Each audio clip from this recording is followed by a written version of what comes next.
Reforms process in Muslim society Aligarh movement. In the second half of the 19th century, processes started in Muslim society. The establishment of a Mohammedan literary society in Calcutta in 1863 bears proof of this. Sir Syed Ahmed Khan was the pioneer among the Muslim reformers. Sir Syed had links in the colonial administration in his capacity as a government officer. As a result, he practically experienced of the need of spread of English education in the Muslim society. In 1864, he took the initiative to popularize cultivation of science among the Muslims. Along with that, work began for translating various books on science into Urdu language. He wanted to interpret Quran in the light of modern rationalistic approach and science. He argued against the old obsolete practices, irrational blind faiths.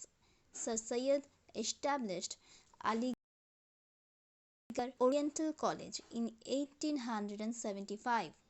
Along with Muslim students and teachers, a large number of Hindu students and teachers pursued studies in that college.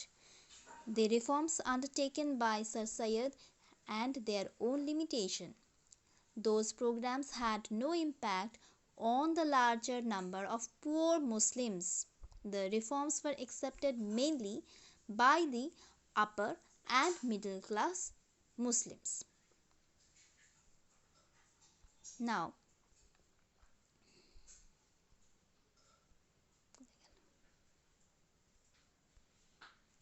এবার এই চ্যাপ্টারটা থেকে এটুকুনি বোঝা গেল যে আমাদের যে আলিগড় মুভমেন্ট যেটা হয়েছিল, যেটা আমি নোট করেছি, 19th সেঞ্চুরির শেষের দিকে একটা সোশ্যাল আর রিলিজিয়াস রিফর্ম শুরু হয়ে গেছিল, যেটা বেঙ্গলে শুরু করেছিলেন হচ্ছে রাজা রামমোহন রায়।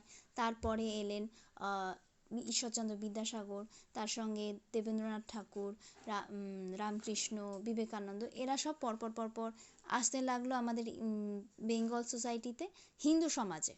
এবার মুসলিম সমাজেও এরকম অনেক রকম সুপারস্টিশনস ছিল,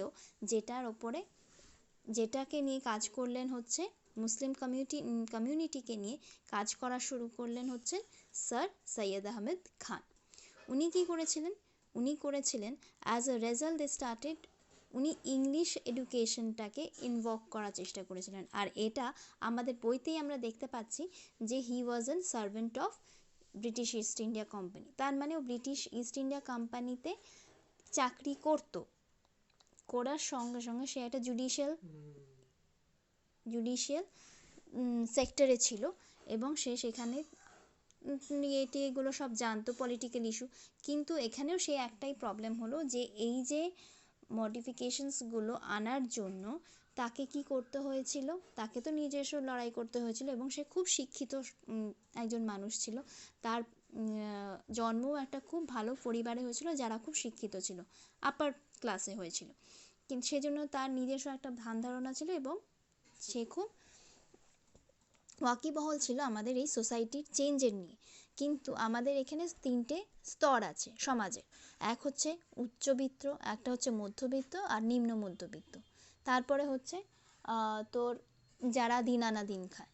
কিন্তু এই যে রিফর্মসগুলো কিন্তু মেইনলি দেখা যাচ্ছে শুধুমাত্র আপার ক্লাস আর মিডল ক্লাস সোসাইটিতেই এগুলো দেখা যাচ্ছে। যারা পুয়ার তাদের কাছে কিন্তু এই রিফর্মসগুলো যাচ্ছে না, তাদের কাছে দিন আনা দিন খাওয়া লোকগুলোর কাছে ওই খেতে পাওয়াটা, খাবার জোগাড় করাটাই ছিল তাদের কাছে মেন সমস্যা।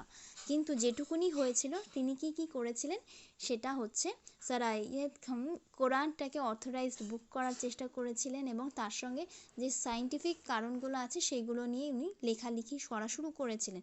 আর কি করেছিলেন, ইম্পর্টেন্ট যে ব্যাপারটা, অ্যাংলো ওরিয়েন্টাল কলেজ করেছিলেন হচ্ছেন 1875-এ। এটা কিন্তু একটা কোয়েশ্চেন হিসেবে আসতে পারে যে কে অ্যাংলো ওরিয়েন্টাল কলেজ তৈরি করেছিল এবং স্যার সৈয়দ আহমেদ খান কত সালে এটা তৈরি করেছিল, কিংবা এরকমও কোয়েশ্চেন আসতে পারে যে স্যার সৈয়দ আহমেদ খান যে কলেজটা তৈরি করেছিল সেটার নাম কি। এইটুকুনি হচ্ছে আমাদের এখানে স্যার সৈয়দ আহমেদ খানের যে ইম্পর্টেন্স সেটা এখানে এইটুকুনি বললে হবে, কিংবা তোরা এখান থেকে একটুকুনি ছেঁটে নিয়ে তোরা নিজেদের মতনও লিখতে পারিস। এটার একটা কিন্তু শর্ট নোটও আসতে পারে, যে write a short note on Aligarh movement. ঠিক আছে, ব্যাস এটা হলো। এরপরে হচ্ছে তোদেরকে যেটা দিয়েছি battle of Palashi. Battle of Palashi খুলি, খুলছে না, হ্যাঁ, এই যে battle of Palashi was fought between East India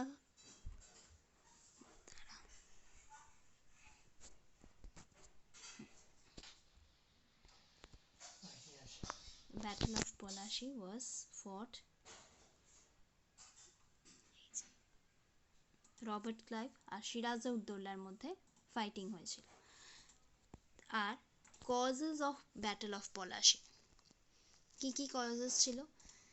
rampant use of trade privileges given to British by the Nawab of Bengal and non-payment of tax and duty by the British worker in the British East India Company।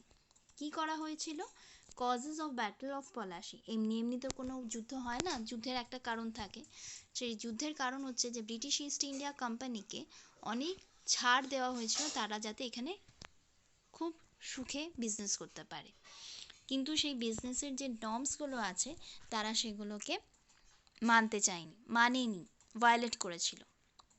Misuse of the trade privileges given to the British by the nawab of, তারা tax পেমেন্টও দিত না।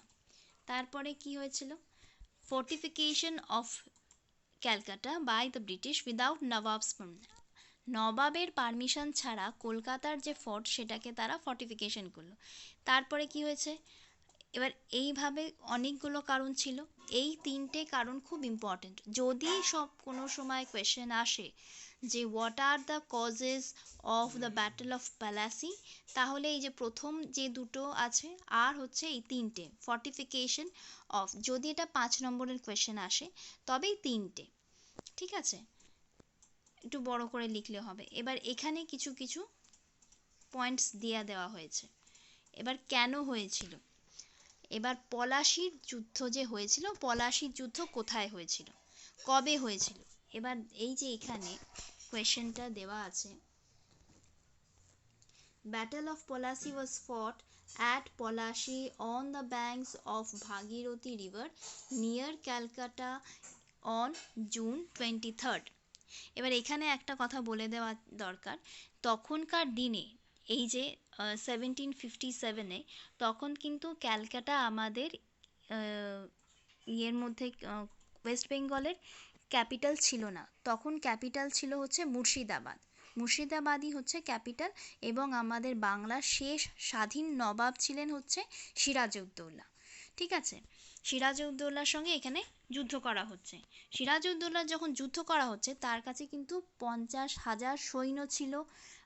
তারপরে দাঁড়াও, 50,000 তো ইয়ে ছিল, এবং 30টার মতন তার হাতি ছিল, হ্যাঁ। আর কিন্তু এই 5,000 সৈন্যবল যার কাছে ছিল, লর্ড ক্লাইভের কাছে, সেখানে তারা হেরে গেছিল।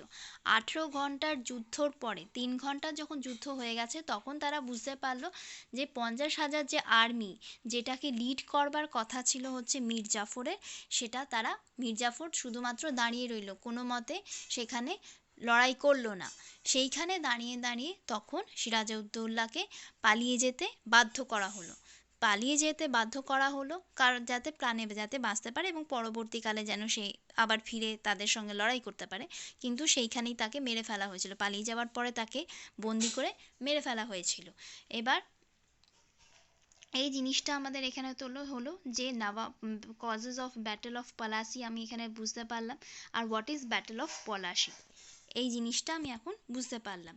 এরপরে কি হয়েছিল, এরপরে বোঝা যায় যে ব্যাটেল অফ পলাশির, আবার পরে আমি দেখছি, দাঁড়া, এইটুকুনি হলো। এরপরে হচ্ছে battle of Buxar. Battle of Buxar হলো, what is battle of Buxar? Battle of Palashi হয়ে গেল, এবার battle of Buxar. It is the battle that was fought between the English forces and the joint army of nawab of Awadh Shah Alam two, nawab of Bengal Mir Qasim এবং and the Mughal empire. মানে হচ্ছে তিনজন মিলে একটা army খাড়া করেছিল ব্রিটিশ ইস্ট ইন্ডিয়া কোম্পানির এগেনস্টে। তাদের মধ্যে কারা কারা ছিল? Nawab of Awadh, nawab of Bengal Mir Qasim and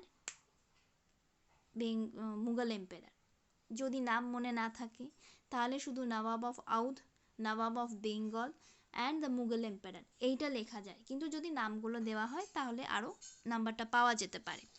the Bengal result use the dastak. Dastak হচ্ছে ফরমান ছিল, যেটা ইংরেজদেরকে বিজনেস করবার জন্য একটা ওকে কি বলে কন্ট্রাক্ট, সেটাকে তারা মিসইউজ করেছিল। The battle of Buxar causes. Before the battle of Buxar one of the more battle was fought. পলাশির যুদ্ধ কিন্তু ব্যাটল অফ বক্সারের আগে লড়া হয়েছে। এটা যদি বলা হয় হুইচ ব্যাটল ওয়াজ ফট আর্লিয়ার, ব্যাটল অফ বক্সার না ব্যাটল অফ পলাশি, তাহলে কিন্তু সোজা কোশ্চেনের উত্তর হবে কিন্তু ব্যাটল অফ বক্সার আগে লড়া হয়েছিল। That timely gave British a predominance over the administration of Bengal. পলাশির যুদ্ধে যখন জয় হয়ে গেছিল তখন তাকে, পলাশির যুদ্ধ যখন জয় হলো তখন মীর জাফরকে, সিরাজদৌল্লাকে তো মেরে মেরে মেরে ফেলার পরে তখন মীর কাসিমকে মীর জাফরকে আগে বসানো হলো। মীর জাফরকে বসানো হয়েছিল। মীর জাফর তখন দেখলো যে মীর জাফর তো নিজের লোভে রাজা হতে নবাব হতে চেয়েছিল, আর ব্রিটিশ ইস্ট ইন্ডিয়া কোম্পানি তখন ওকে ইউজ করে এখানে বিজনেস করতে চেয়েছিল। যখন জানলো যে ওর হাতেই যখন নবাব আছে, ওরা যা ইচ্ছে তাই করতে পারবে, কিন্তু সেটা হলো না, বেশি দিন চললো না। তখন ওরা মীর জাফরকে সরিয়ে দিয়ে মীর কাসিমকে নিয়ে আসলো। মীর কাসিমের সঙ্গেও সেই অসুবিধা হলো। As a result of Palashi, Sirajuddaula was dethroned and as the Nawab of Bengal and replaced by Mir Jafar, commander of Siraj army. সে কিন্তু সিরাজের কমান্ডার ছিল যখন আর ইয়েতে ছিল। Mir Zafar became the Bengal Nawab. The British took him as his puppet, but Mir Jafar got involved with the Dutch. Mir Qasim, son-in-law of Mir Jafar, supported by British, became the new Nawab. Under the pressure of Mir Jafar decided to resign in favor of Mir Qasim. A pension of 1500 per annum. Per annum কথাটার মানে হচ্ছে প্রতি বছর। তখন ওকে pension দেওয়া হতো প্রতি বছর 1500 টাকা করে, ফিক্সড ফর মীর জাফর। মীর জাফরের জন্য 1500 টাকা করে প্রত্যেক বছর ব্রিটিশ ইস্ট ইন্ডিয়া কোম্পানি দিত। এইবার হচ্ছে the main reasons. Mir Qasim wanted to be independent and shifted his capital to Munger from the Munger fort from Calcutta. He also hired foreign experts to train his army. একটা নবাবকে একটা শক্তিশালী army থাকা খুব দরকার, সেজন্য সে কি করেছিল, আর্মিদেরকে ট্রেন করবার জন্য বাইরে থেকে ট্রেনার নিয়ে এসেছিল। He treated Indian merchants and English as a same. কী করলো, এখানে যে ইন্ডিয়ান মার্চেন্টস যারা ছিল তাদের এবং ইংলিশ মার্চেন্টস তাদেরকে সেম সমান অধিকার দিল। Misuse of dastak, farman, expansion of trade by English were disliked by Mir Qasim. Mir Qasim এই জিনিসটা পছন্দ করতো না যে এরা কোনো নিয়ম কানুন ছাড়াই এখানে বিজনেস করবে। এই